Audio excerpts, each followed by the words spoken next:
Okay, guys, this is the continuation of Notes 1. Some of you got all the way down to part 2. I believe one class period did.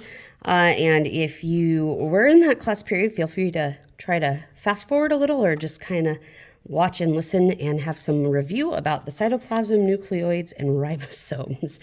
The other classes, though, this is where we left off yesterday for Notes 1, Part 1, is with the cytoplasm. So we were talking about organelles and how they are specialized parts of the cell that have special functions for the cell. The cytoplasm is the jelly-like substance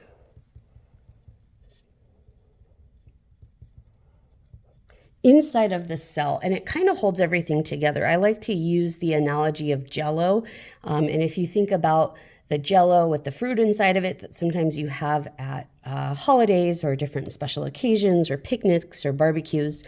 I remember I had some aunts that used to make that with all the cherries and the oranges inside of it. That's kind of what the cytoplasm is like. It's kind of like the Jell-O that holds everything together. It is a jelly-like substance that does hold things together inside of the cell. It is surrounded completely by the cell membrane, and it contains the cell structures that carry out their very specific jobs. So its job is to hold things and keep things in place. Like the mitochondria or the nucleus, but it also has another special job, and that's because it provides a medium. A medium, remember, is like a substance, a thing. So it provides a medium for chemical reactions, and we abbreviate in my class, and a lot of times in science classes, reactions with RxNS reactions. So the stuff that makes up the cytoplasm, we don't need to get into the details of what it's actually made up of, but the stuff that makes up the cytoplasm, the actual atoms and molecules, are atoms and molecules that are used to help chemical reactions take place as well for the cell. So a very important job there for the cytoplasm. The nucleoid you're only going to find in prokaryotes. And that's because it's not really a thing. It's really just a region. So it's the region of the cytoplasm where the DNA is going to be located for a prokaryote. So remember, in prokaryotes, they don't have a nucleus. They don't have membrane-bound organelles. Their DNA just floats around in the cytoplasm as one giant, long, circular piece of DNA. And the area that it's in is called the nucleoid. So it's just a region, a part of the inside part of a bacteria cell or any other prokaryote cell where you would find the DNA. And again, it's just a single circular chromosome. Now, you will see sometimes other smaller circles of DNA, which we call plasmids, and they'll be kind of in the same region in the nucleoid. They're also located in the cytoplasm or near the nucleoid. They might be around in the cytoplasm and other places, but it's not part of this single piece of DNA. They're little smaller pieces of DNA that sometimes kind of insert themselves into the big piece of DNA, and that's just to help with mutations, trying to help the bacteria maybe to adapt to a different environment, survive, make sure that it understands to avoid certain things like antibiotics that we try to use to kill off some bacteria. Ribosomes are our next one. These are incredibly important. Every single cell, it doesn't matter if it's prokaryote or eukaryote, every cell will have ribosomes, and they'll have thousands of them, and that is because these are supposed to make proteins. And remember, we need proteins. Proteins are our instructions and our enzymes and this is why you are what you are. So without those proteins being made at the ribosomes, cells wouldn't function. And they are found, the ribosomes, they're found on another organelle called the endoplasmic reticulum.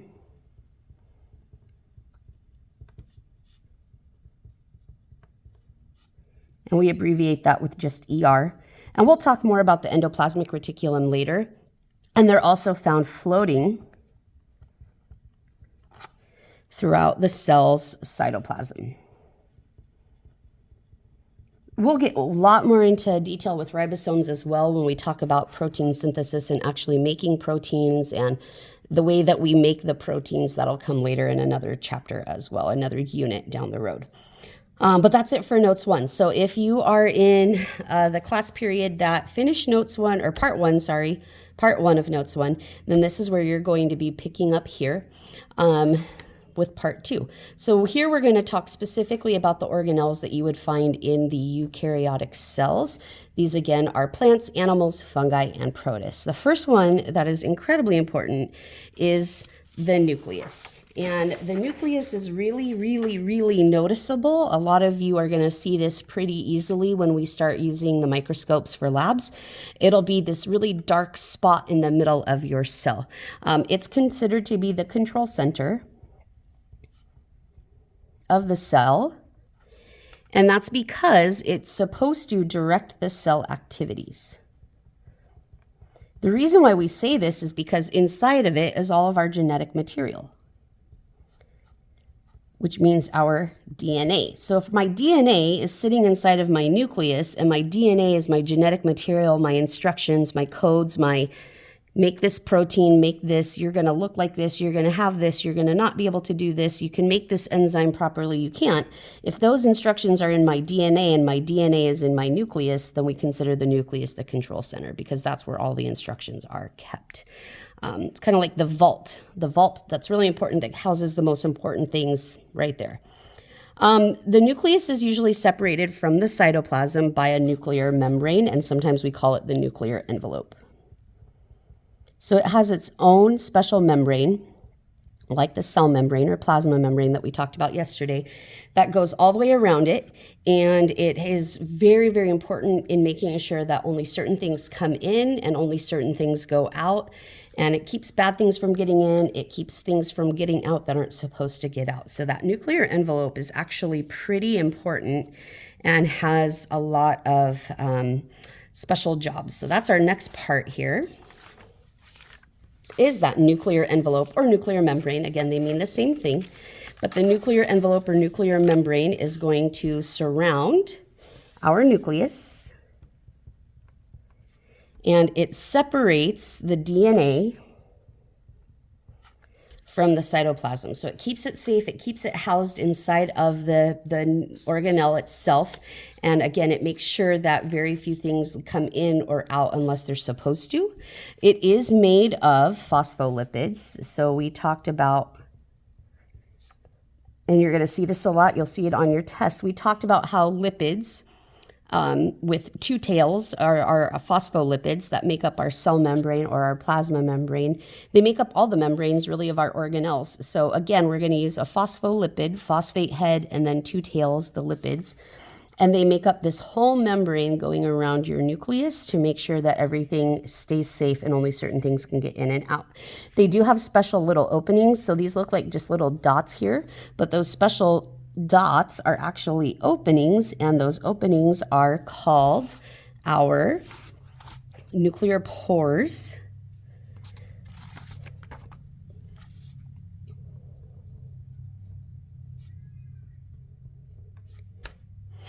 And those nuclear pores allow some material to enter and leave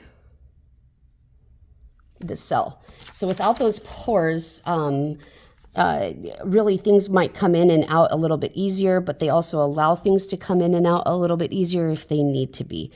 And again, we've got to be really careful at protecting our DNA, our genetic code, our instructions for everything else, for every living organism that is a eukaryote would have the nuclear membrane around the nucleus where your DNA is kept. Inside of this kind of, I don't know if you guys can see it, you can probably see it better on your own paper, but it looks like squiggly lines in here. And we had that with the prokaryotes. That was their DNA, that circular piece of DNA. We have that, but it's not one circular piece. It's actually a whole bunch of pieces, and it's loosey-goosey stuff that we call chromatin. This is in the nucleus, and it's actually your DNA. It's your genetic material of the cell in its unorganized state. So what people normally know chromosomes to look like are actually probably more X. You see X's like this. And you'll see that and you think, oh, those are chromosomes. And they are. But what they sit at how they normally are is just in this kind of loosey-goosey looking, spaghetti looking stuff called chromatin. This is what it looks like normally inside the cell. When it's time for the cell to divide and make a copy of itself, then it gets all wound up and tightened up, and then it starts to actually form these shapes that will later then become these X's that we're probably a little bit more familiar with as far as what chromosomes look like.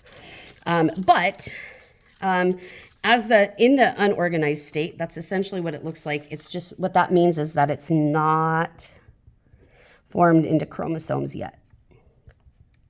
It's still the same stuff. It's still the same genetic information, the same A's and T's and C's and G's, the same information in the right order. It's just not condensed into this form. So it's the unorganized or uncondensed version of our chromosome. And again, because it's our genetic information, it does have our instructions for making proteins. So very important stuff here that we're protecting.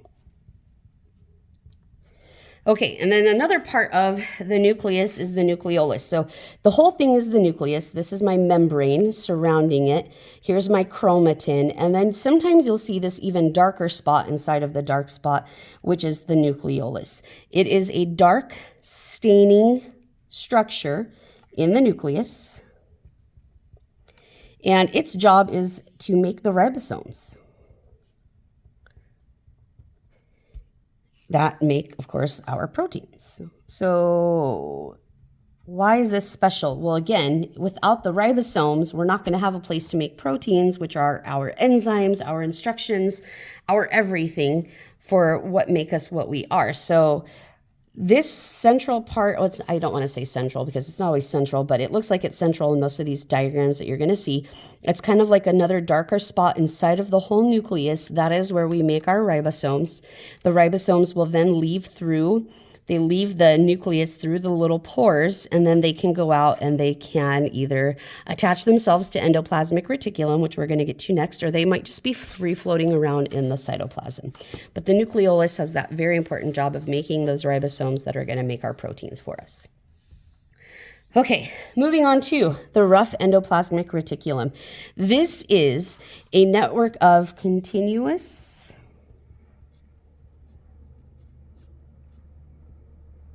sacs that are studded with, this picture probably should have been moved over, sacs studded with ribosomes.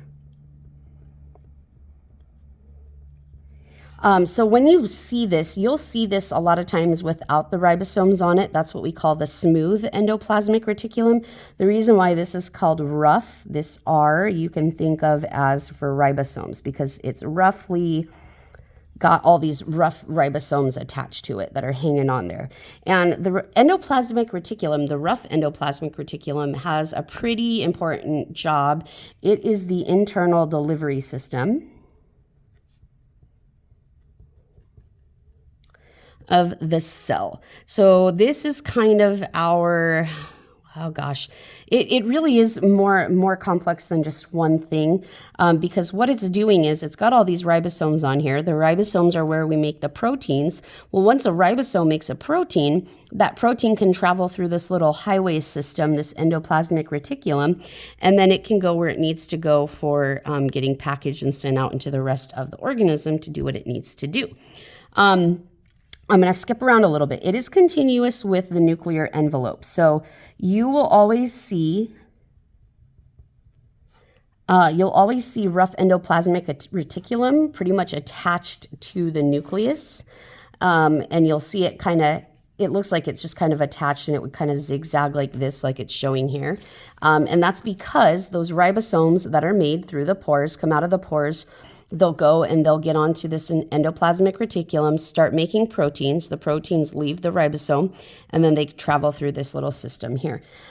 So it is a delivery system attached to the nuclear envelope, and once we do that, it's going to help manufacture. It will process, so processes and transports proteins for export from the cell. So it's going to take all these proteins that are made by these ribosomes and help them to go where they need to go outside of the cell, go do what they need to do outside of the cell. All right, so there we go. So far we've got our nucleus, and outside of it is, surrounding it is its nuclear membrane. We've got our DNA relaxed as the state, in the state of chromatin, our nucleolus inside of the nucleus, also there to make our ribosomes. They travel out of the nuclear pores. They go onto the endoplasmic reticulum. We're going to make proteins at those ribosomes, and those proteins can travel through the smooth endoplasmic reticulum. So without any of those, it's similar in appearance to the, and I'm going to abbreviate here. I'm a big fan of abbreviating, but it's similar in appearance to the rough ER. It looks just like this stuff up here with the ribosomes attached, but it is without the ribosomes. So it's called the smooth ER because there's no ribosomes attached to it. And these are going to make lipids. So the lipids that we use for so many things, as hormones, as long-term storage, as whatever else we need, that's where they're made, is right here in the smooth ER. They're involved in carbohydrate metabolism. So remember, when we have our carbohydrates, those macromolecules, those starches, those polysaccharides, lots of sugar molecules stuck together, bonded together. When we have a lot of them in our system and we're not able to chop them all up individually into smaller molecules, by the end of the day, we take those carbohydrates and we store them as long-term energy storage, and they're metabolized or broken down, or converted, I should say, into lipids in the smooth ER here. So that's the whole job of the smooth ER, is to take those carbs that we didn't use and then turn them into long-term storage. And one other thing that the smooth ER does is it's also going to help with the detoxification of drugs.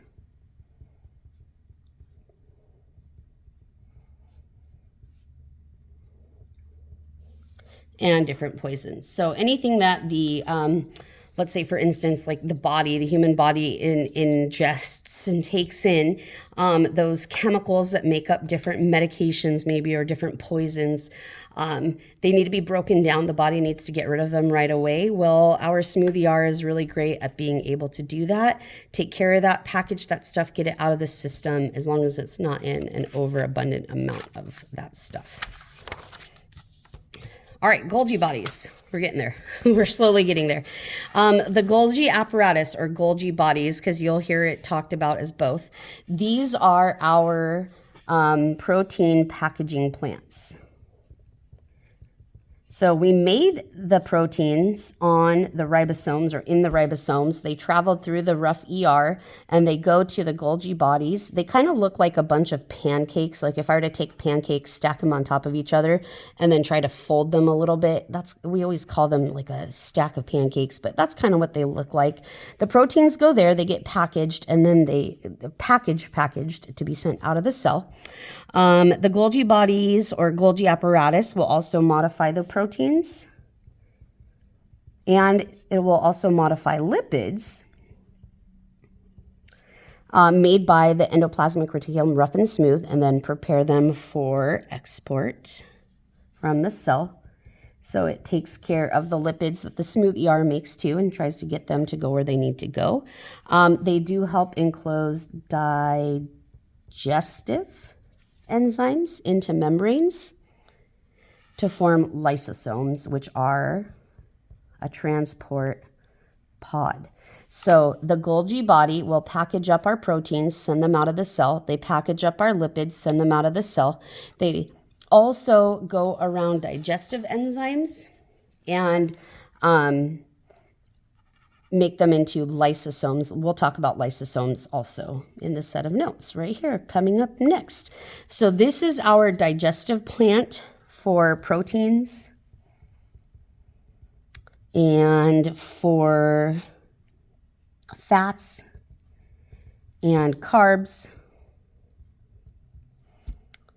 All of our macromolecules that we consume when we eat, the lysosomes will go to those, and that's where they try to chop them up, break them down, do what they need to do to get them into smaller usable pieces. And then they'll take those usable pieces and they'll be taken in by the cell, or they'll already be in the cell, but they'll be used by the cell, and then they help to get rid of the things that we don't need and the things that we don't use, the parts of those molecules that we are not going to use. So digestive enzymes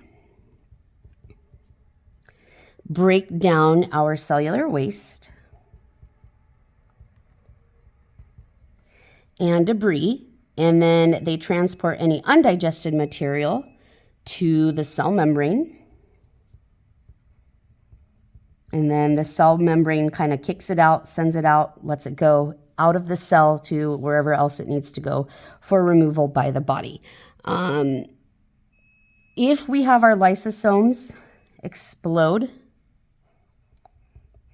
so if they lyse themselves, lyse just means to burst, but if they explode, something happens to the lysosomes, the cells will break down because, again, they have digestive enzymes in it. So if my digestive enzyme in my lysosome is supposed to go to this protein, break it down and ship out all of the things, the parts I don't need, and it explodes, then all those digestive enzymes are basically going to attack the cell from the inside out and then not have good things for us. So that would be bad. We don't want that to happen.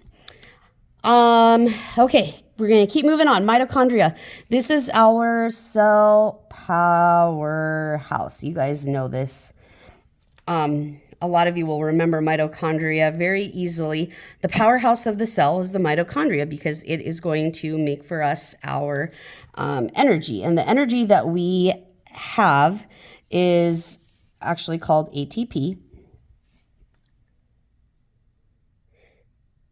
And in order to make our energy, we actually have to take glucose molecules and break it down into a form of energy that we can, which is the ATP. And all of that takes place in a process called cellular respiration. We are going to learn all about how the mitochondria takes glucose, goes through this process of cellular respiration with glucose, and turns it into a usable form of energy called ATP. But it all happens here in the mitochondria. And it honestly, we see a whole bunch of mitochondria in very active cells, like muscles, because if you think about it, we're constantly using our muscles. The fact that you're holding your pencil, you have to grip it. You're using your muscles to grip your pencil, to write down all of these notes. It takes energy to do that. So your muscle cells are going to have a lot of ATP. We'll say they have more mitochondria because they are constantly being used and using all of that energy. The animal vacuole is next. So in animal cells, we do see a vacuole, and then in plant cells, we see a vacuole. They just look a little differently between the two types of cells. So animal cells, a vacuole is a membrane-bound sac for water and mineral storage, and also for waste removal. So a lot of times we have our lysosome that breaks things down and gets rid of waste. So it'll take that waste to the cell membrane so it can get out of the cell. But some of that stuff will actually be stored in the vacuole first. And then sometimes if it might just get shipped out to the cell membrane later to be removed. We will store water in vacuoles. Sometimes we just need extra water if we need it for other processes that we know are going on in that special cell. And then we also keep mineral storage in there as well, or store minerals in there as well. They do contain enzymes because they are for storage. So sometimes some of that stuff might need to get broken down. And that's what the vacuoles would be able to do there for the cells. The plant vacuole is going to be different because it's going to be huge. So when you see vacuoles in an animal cell, they're not going to be really big. They're going to be kind of smaller. They almost look like just a bubble hanging out in the cell. But with a plant, it's huge. It's really, really big. And they have a large central vacuole, so one huge one. And the whole purpose of this one is to store lots and lots and lots of water for the cell. And because it does that, it helps to support the cell wall. If you think about it, when you eat celery, you've got your stalk of celery that looks kind of something like this. And when you go to bite into your celery and you break off a piece of celery here are my leaves. Celery leaves. There we go. But when I go to break that off, I'm going to have little water drops kind of, you'll see, when you bite into celery, it's kind of watery. And that's all water that was all stored inside of these giant vacuoles that was helping to basically help push out on the cell and make sure that it's nice and rigid and stiff. So the vacuole is really important for storing a lot of water. That water is there because plants need water, lots and lots of water to live and to survive and to go through the processes that they need, like cellular respiration and making energy for themselves. And so we have all that water there, but then it also helps to support the cells and make sure it's pushing out. It creates this pressure right here that we call turgor pressure. So it pushes out. Whoa, hold on a second here. There we go. Standing in the same spot for too long in the classroom, so the lights go out. But it pushes out and creates pressure on the cell so that the cells can be really nice and rigid and kind of hold that shape and have that support and for that structure that they need. Okay, we're almost done. Chloroplasts, we're only going to see these in our plant cells. These are really important. So if you see a chloroplast, you're going to see this kind of round structure like this. And you're going to see these stacks of other little round things. They look like stacks of pancakes, honestly. And when you see that, that is definitely not an animal cell. You know right away that's going to be your plant cell. That and the large vacuole will tell you that you're looking at a plant cell. But the chloroplasts are really important for plants. These guys are going to have a green pigment inside of them. And that green pigment is what we call chlorophyll. P-H-Y-L. Okay, so that green pigment called chlorophyll inside of the chloroplast is incredibly important because we need it for photosynthesis. So we get it from there and use it in photosynthesis, which happens inside that chloroplast. And photosynthesis is exactly what the plants need because it makes the process goes through, when we go through the process of photosynthesis, it makes the plant food basically. So plants make their own glucose. We get glucose from eating the things that make the glucose or eating the animals that eat the glucose. So they make their own food, their own sugars, and they make oxygen gas for us. So when we talk about planting trees and other plants and why it's good for the environment, they do a lot of things, but they also, when they go through these processes, they make oxygen for us to breathe. So they provide us food, they provide us with oxygen. Kind of cool stuff. Okay, cilia and flagella. These guys are little external structures. They're good too. External structures from the cell membrane that aid in locomotion. So we use these to help cells move. It's part of the movement of the cell. Not all cells are going to have them, but they are very, very helpful for it. Cilia, particularly cilia, is going to be used to help move substances past the cell membrane. So this is important. You'll have a lot of cilia on your on the outside of your cells to help. Just what they do is they kind of look like little hairs on the outside, and they are constantly just kind of moving back and forth, acting like a brush. So they'll just kind of brush things past the cell so that they don't get into the cell, which is kind of cool.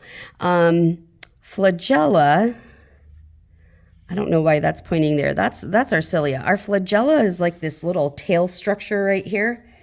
This actually should probably be more, I don't know if that one just got cut off, but your flagella is going to be more of like a tail-like structure. It's going to help with motility as well, movement. And it kind of just acts like once it moves one direction, it kind of has the effect where this is going to now move, and then maybe the bacteria might go that way. So it just helps with movement as well. Centrioles. Now, centrioles are really important. They're kind of like not really talked too much about, but we need them. These are only found in animal cells. And the whole reason why we have centrioles in the first place is because they help us with organizing our DNA in cell division. And we don't usually see them until the cell is getting ready to divide. So if you get a paper cut, your skin cells are damaged, you need to make more copies of your skin cells to replace the paper cut. You need to copy your DNA, copy the cell. In that process of copying your cell, and getting ready for that and copying the DNA to copy your cell, these centrioles appear, and what they're supposed to do is they're going to go to the other parts of your cell. If this is my cell, I'm going to get a centriole over here, a centriole over here, and they kind of act like fishing poles. They have these little fibers attached to them, and they make sure that when you have your chromosomes, that you're getting half of your chromosome is going that direction, half of it is going this direction, and that each new cell that you're making, because this will eventually split into 2 cells, each new cell that you get gets half of your DNA again, so that you have, or a copy of your DNA, so that way your new skin cells look just like the old skin cells with the exact same information. They're self-replicating, so they'll just kind of appear on their own. They know to do this because they're signaled to do it when it's time to go through cell division. And they're made up of bundles of microtubules,